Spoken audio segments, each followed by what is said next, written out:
Ladies, welcome to the Feminine Mystery. My name is Azalea Dawn, and on my channel I talk about leveling up, hypergamy, and getting yourself into the right relationship with a masculine provider for you. If any of that sounds interesting, then please check out the rest of the videos on my channel and subscribe if you like it. Today we're going to be talking all about elegant communication. Now, this is a skill that will be invaluable over the course of your level up. And when it comes to leveling up for free, when it comes to things that you can do to level up that don't cost you any money, that you can work on in your free time and just, get a little bit better at, your social skills are a big one there. And your social skills will determine, they're a big part of your aura, your vibe, how comfortable people feel around you, your personal presence, right? Do people feel when they're in your presence like they want to be there again?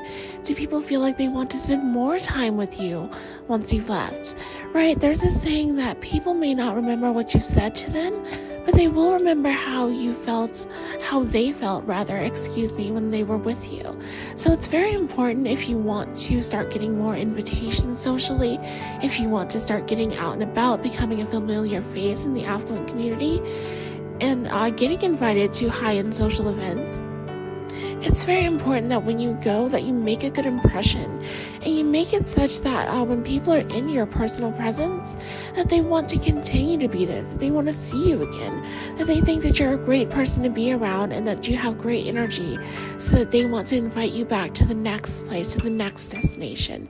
So we're going to get into some tips to help you along as far as elegant communication, and make sure that whenever you're talking with other people, that you're not stepping on any toes or making people uncomfortable.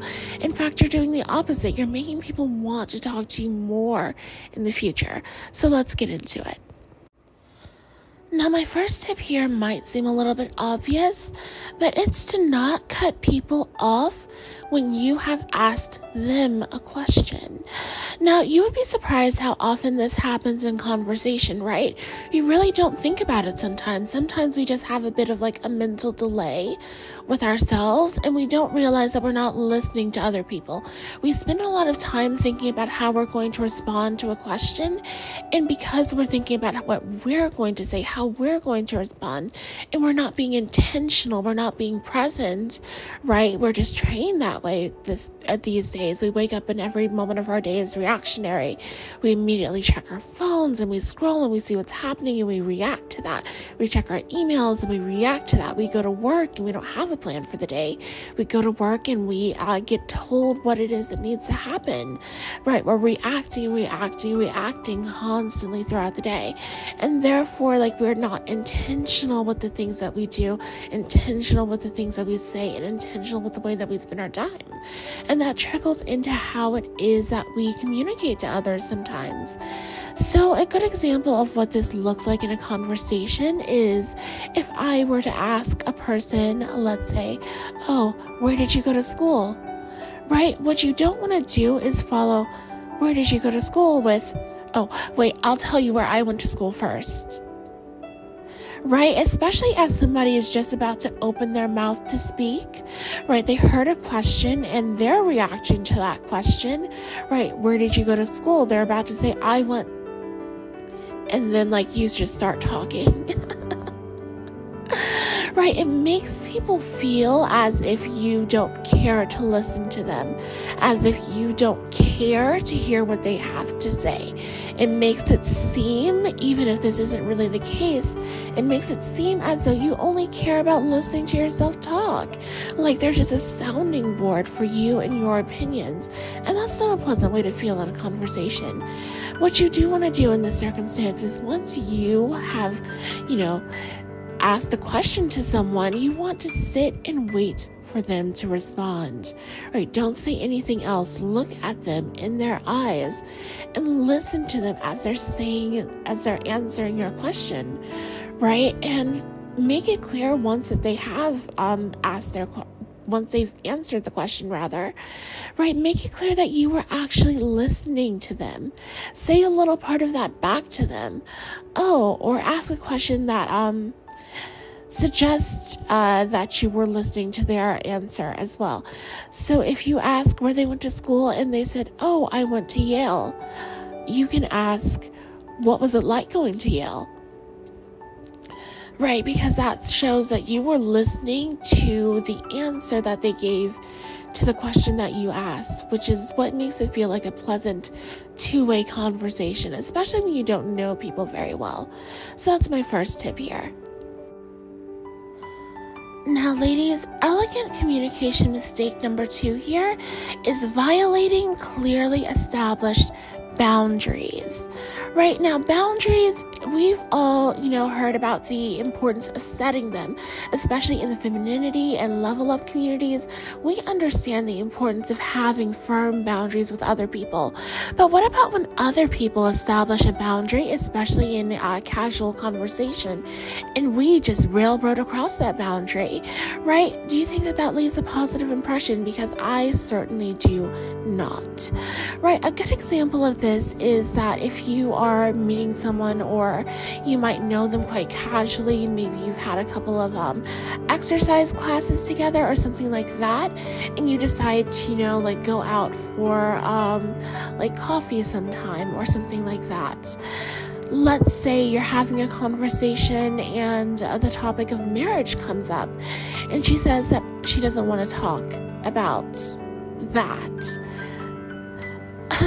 Our first reaction sometimes as women can be to be like, I'm so sorry, I just wanted to, right, and then start justifying the topic, right, trying to justify our intention, say that we didn't mean anything by the question, I just wanted to ask because blase, blase, blase, and that's not listening to the boundary that was just established, right? When somebody says that they don't want to talk about something, the reaction is to stop talking about it. Right? Don't start talking about it even more. Don't start saying that, oh, you didn't mean anything by it, you were just curious, or trying to soften the question, right? Don't talk about it anymore. Say, oh, okay, I understand. And move forward, right? This is not like a Wendy Williams interview. You are not Wendy Williams with a microphone strapped to you, broadcasting in 30 cities across the tri-state area, right? You do not need this getcha gotcha moment. You do not need this information to be extracted out of a person who doesn't want to give that to you. And you don't need to be in a position where you are, whether you intend to do this or not, you're making somebody kind of squirm in their seat a little. They don't want to be on that topic at all, and they're trying to move away from it, but you're not really helping them there, right? So when somebody says something, or they establish a clear boundary, I'm not comfortable with that, I'd prefer not to talk about that topic, I, don't want to, I don't really want to speak on that. Listen and move on. Literally just say, oh, I understand. I completely understand. And change the topic. It would be better for you to sit there and awkwardly loaf around talking about the weather than to continue harping on the same thing that somebody just said that they don't want to talk about. So when somebody establishes a clear line in a conversation like that, especially when it's a more casual interaction and you want this person to leave having had a positive experience with you, it's important that you participate in dropping that topic. Now, elegant communication, mistake number 3. This one might be a little controversial, ladies, but it is aggressive and long written communication. Now, to get into what it is that I mean by this topic, I'm not going to, I want to start out by saying that I'm not trying to villainize you by saying that anytime you write something over a paragraph to another person, that you have some sort of malicious intent to them. I'm sure your intentions might be very positive, right? Your intentions might be coming from a very positive place. Maybe you have a concern that you're trying to address, or maybe you just feel like written communication is the appropriate venue for particular topic. And I understand this. This is not like a hard and steadfast rule for you to follow. This is just some food for thought for you about elegant communication. And I would take this across social settings, right? From if you are in a work setting, working with other people, if you're in some sort of professional setting, maybe a professional networking setting, or if you're in a social setting. And maybe you're sending a text message, or you want to communicate about something just in writing in general. I think that you should be mindful of the length and tone of your communication. If what you are saying would be best as an in-person conversation, or at least a conversation where someone else can hear your voice and hear you over the phone, you should be mindful of that. Nobody likes receiving an entire book report, an essay, 10 paragraphs via email or via text. In our professional settings, best case scenario, let's say we have, a positive relationship with somebody. They know that we are coming in peace, that we mean no harm, and that we're just being very thorough in our communication with them, right? When we have this long, 10, 11, 12 paragraph email that we have just hurled into their inbox, that can be very overwhelming for a lot of people. They feel like they just have to, bookmark that and save it for later and get to that when they have time to read that communication. So these long form emails are a great way, best case scenario, to just not get your email read. Now, what about when we don't necessarily have a positive relationship with another person and we are writing an email that might seem a little bit contentious? I went through this a little bit recently in my professional life, where a male colleague of mine actually sent me this email that was aggressive, long paragraph, very debate-ish,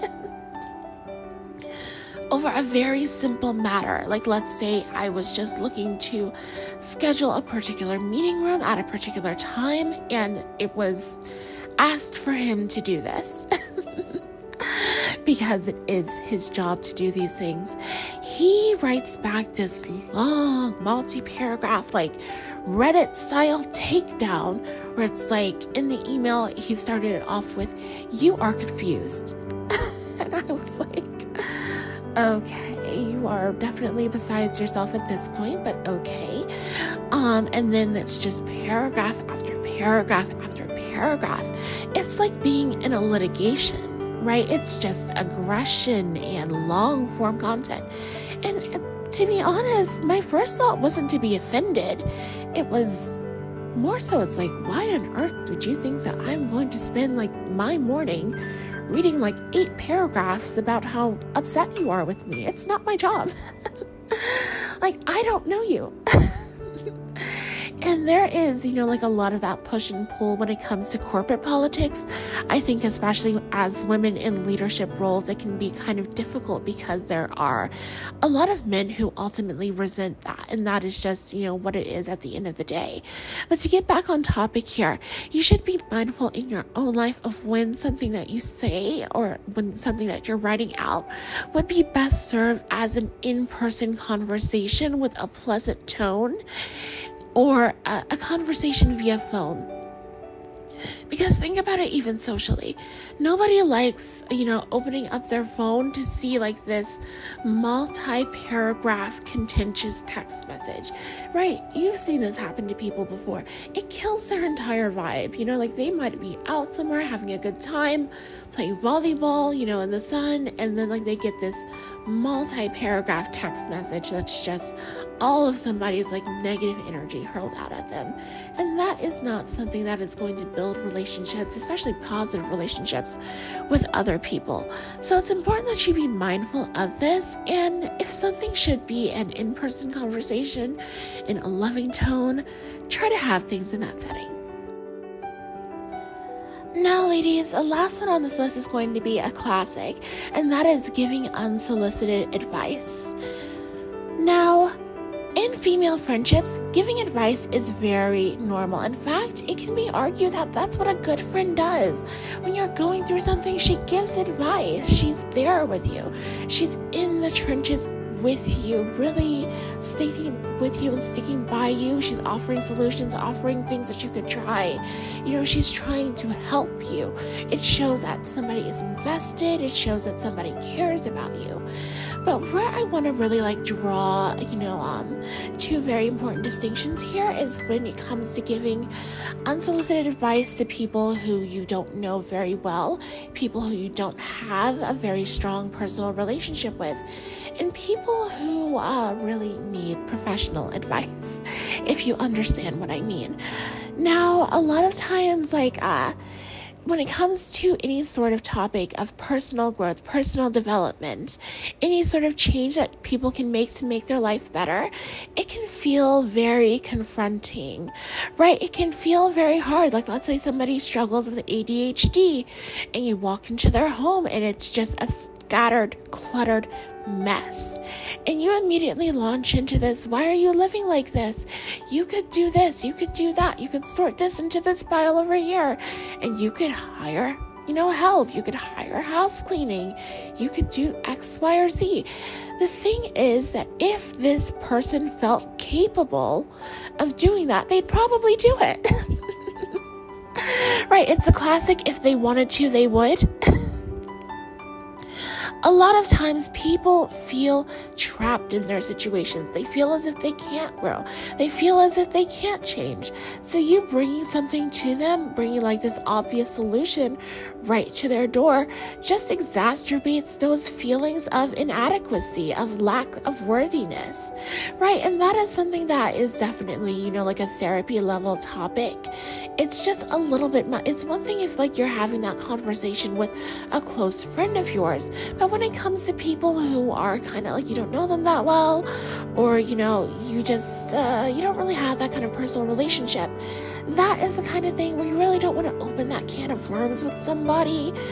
Just because they are in a situation where you can see a very obvious solution does not mean that you should point that out.